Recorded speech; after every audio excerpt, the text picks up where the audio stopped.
Please say guys, welcome back to another weekly fighting roundup, and in today's video, of course, we've got boxing and MMA news. If you are new around here though and you haven't yet subscribed, please do so. Like the video if you do indeed like the video, and let's get straight into it. So, of course, starting off with the boxing news. So Cairns has joined Queensbury. Matthias is in talks to fight Paro in the summer. Tasmanian Devil, Argentinian King and Baby Hulk will fight in the Misfits lightweight tournament. Ryder has retired. That's a big name to retire, really. He's had a very, very impressive career. Obviously, he's coming off the quite bad defeat versus Munguia, and I respect him for now calling it a time to retire. I mean, he's fought at the top level and he's coming off a loss at the top level, but he knows he doesn't want to go back to that step down and fight at a kind of European, British level anymore, and he knows he's been better than that, and like I say, he doesn't want to lose at that level anymore, and I completely understand. And now he's going on to coach more, and so, you know, it's completely respectable that he has now chosen his time to retire. Huni is set to fight Lorraine March 8th. Boazzi wants to fight Yard next. Great fight that. Not Hearn, Warren wants that fight to happen as well. EBU have ordered purse bids for Smith versus Ziem. I don't know if we're ever actually going to see Boxer and Matchroom working together, but you know, yet again, there's been a purse bid order between the two of them. EBU have ordered Dubois versus Schaller. Allen will fight April 6th. Hearn has made an offer for Davis vs Ben in April or May. I mean, I don't really know what weight that would be at. I'd imagine it'd be some sort of catch weight, but I'm not entirely sure which weight that would be at. But I mean, it'd make for an interesting fight. I think it'd be difficult for both fighters to kind of agree on a weight for that, and I don't know if we'll actually see that happen. But you know, either way, there's been an offer that's been made, and it seems like Davis is actually somewhat interested. So you know, I suppose we don't really know what's going to happen. Whitaker is set to fight Beach Jr. March 30th. No, Walker, sorry, he's meant to fight Beach Jr. March 30th. Cardina versus Garcia. Chirino, Pacheco Jr. and Bazaldua will fight February 16th. Garcia is set to fight Davis March 30th. EBU have ordered Denny versus Cash. That's a great fight. Hopefully that will actually happen. I know it was rumoured to happen a bit earlier on. It was rumoured to happen actually at the end of February, but you know, it's not happened yet. But it's been ordered again now, I believe, for the second time, I believe. The IBF have ordered Ferreira versus Yankiewicz. So it seems like yet again Matchroom and Boxer aren't working on that aspect for the Dubois versus Ferreira fight, but either way, I think Ferreira is a very talented fighter and she deserves a world title shot, and this would be that fight for, from what I believe, the vacant title. Barrera Jr. won via TK round 1 versus Porteas. Garcia won via TK round 1 versus Orneas. Riley won via TK round 3 versus Tepeda. Sheehy won via unanimous decision versus Sauceda. Martinez won via unanimous decision versus Solomon. Mason won via KO in round 2 versus Germent. Giron won via unanimous decision versus Acosta. Davis won via TK in round 6 versus Pedraza to become IBF USBA, WBC USA and WBO Intercontinental Lightweight Champion. Lopez won via unanimous decision versus Ortiz to remain WBO World Super Lightweight Champion. And to speak about that card, there was some interesting events happening on it. I mean, the Mason KO was very impressive. That whole fight of his was just a perfect performance. And I mean, everybody's been talking about his age, but I mean, the fact that he's only 19 and he's producing them types of stoppages with the power that he has and just the overall ability that he does have. I mean, people have been saying that Shakur Stevenson was saying online he's got the potential to be that kind of big name in the future, and I'm sure he will be from the way that things are going for him. Davis, another very good performance from him. Completely shut up Pedraza the whole fight, dominated the whole fight, showed that he's levels above, and shows that he probably will be fighting for even bigger fights, even better belts in the near future. 2024 probably will be a good year for him. Now he's back fighting. And Lopez, unanimous decision versus Ortiz. It was a little bit of controversy around it. I mean, people were saying that Ortiz somewhat deserved to win. I mean, in my opinion, Lopez won, and he won clearly. I think he dominated in the way of landing the clearer strikes. I mean, Ortiz was on the defense a lot of the time, didn't really want to engage too much, countered nicely at times, but I think Ortiz when he did land, he landed. I mean, Lopez, when he did land, he landed the better shots, the better angle shots. I was quite impressed with the angles that he was finding, and just closing off the ring. I would have liked to see a much better performance in that aspect. And defensive wise, I suppose being a bit more irresponsible, even attacking wise, like I say, movement wise, he could have just been a lot more responsible and actually could have maybe not closed up the show, but could have made it a little bit more, maybe not entertaining, but a bit more of an actual better fight, I suppose. But there was times where he did his thing where he went into the corner and invited Ortiz forwards, but Ortiz just wasn't really too fussed. And I suppose I don't blame him to an extent. You don't want to be clowned by somebody like Lopez who is willing to do that, but it didn't make for a crazily entertaining fight. But his post-fight press conference was as interesting as ever from Lopez, and him and Davis going back and forth. Do I think that fight will be next? No chance. Do I think it possibly could be this year? You never know, but possibly in the future that fight could happen. That makes for an interesting fight, and two fighters which, I mean, going into the week I thought were becoming friends, but Davis didn't want anything to do with that after the fight. He was calling him out straight away, which made entertaining, I suppose. Moving on though, Welland will fight March 1st. Haney will fight Garcia April 20th. That is a huge fight to be agreed, to be somewhat announced. I mean, it's been agreed, so it seems like it's actually going to be happening, and it makes for a great fight as well. And there's going to be a lot of back and forth. I mean, there already is quite a lot of back and forth between the two of them. They had that little kind of face-off thing, which was interesting. But either way, it's going to make for an entertaining fight. I think I'm not going to give away my prediction too much at the moment, but Haney's going to be the favourite, and he's going to be the one that's going to have to deliver as the champion. Garcia is going to be able to come into this one with that underdog mentality to an extent. I think he's going to be able to come into this one with the mentality of people are expecting him to lose, and he's going to have to be able to prove himself. And Haney's just got to be keeping his eyes on the prize and not kind of looking and comparing to Davis's performance. In my opinion, he should carry on doing what he did and do what he did against Prograis, because I feel like that kind of that way that he fought can beat pretty much every fighter.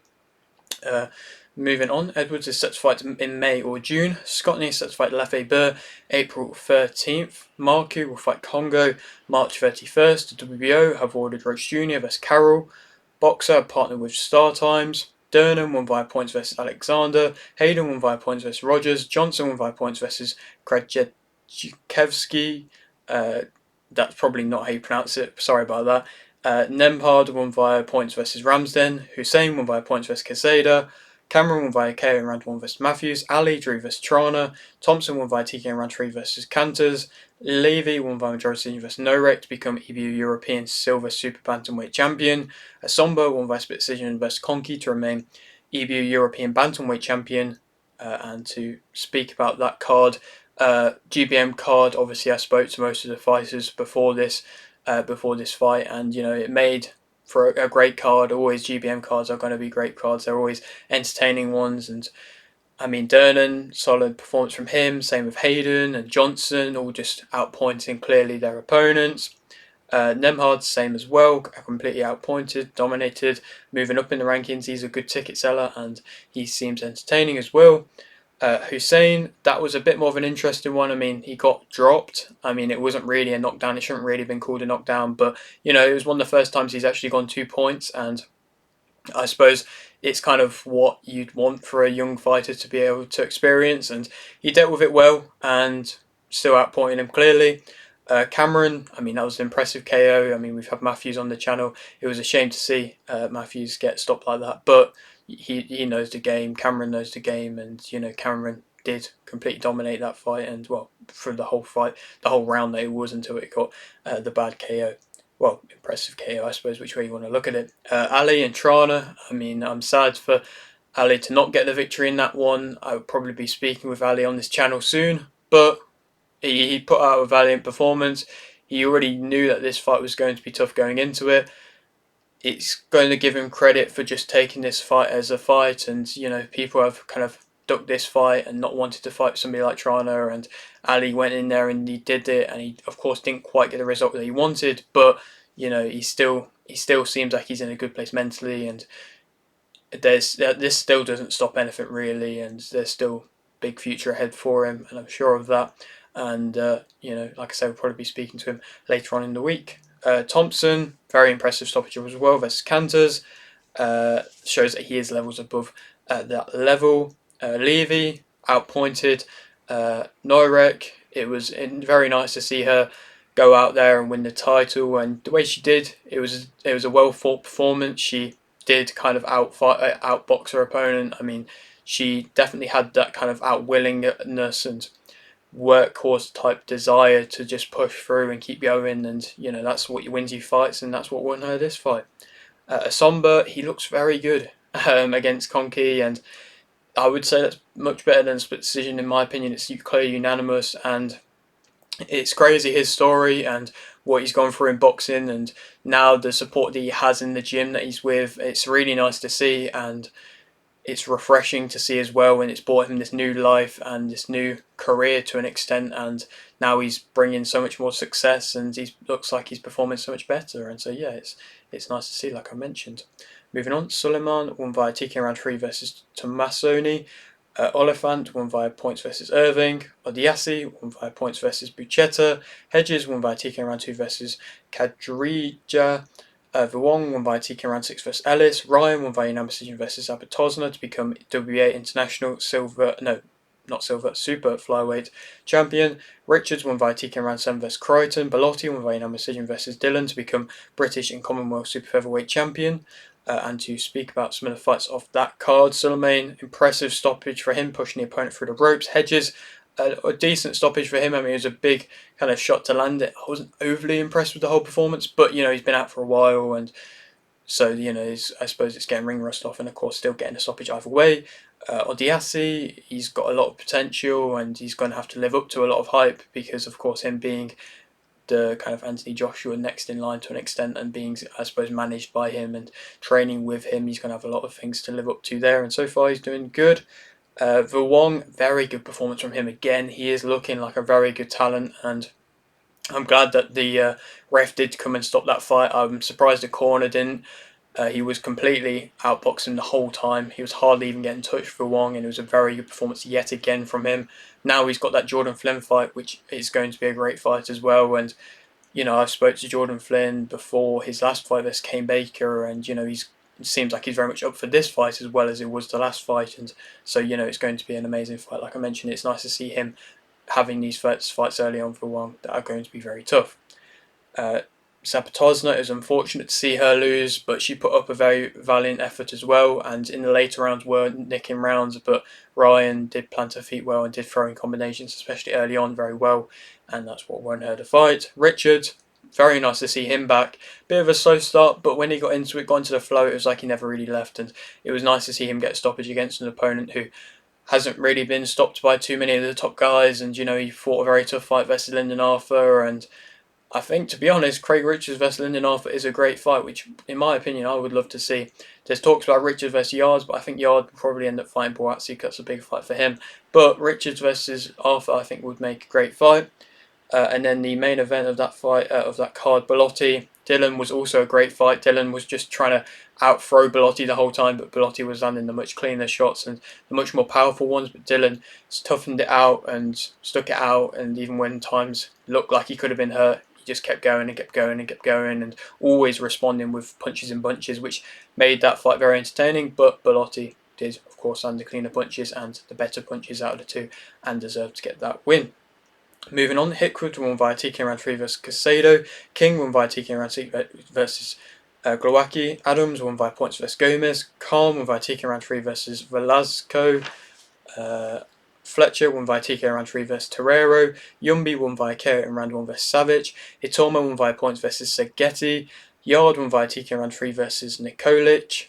Abdullah won via TK round 5 versus Ashfaq to remain Commonwealth Silver Featherweight Champion.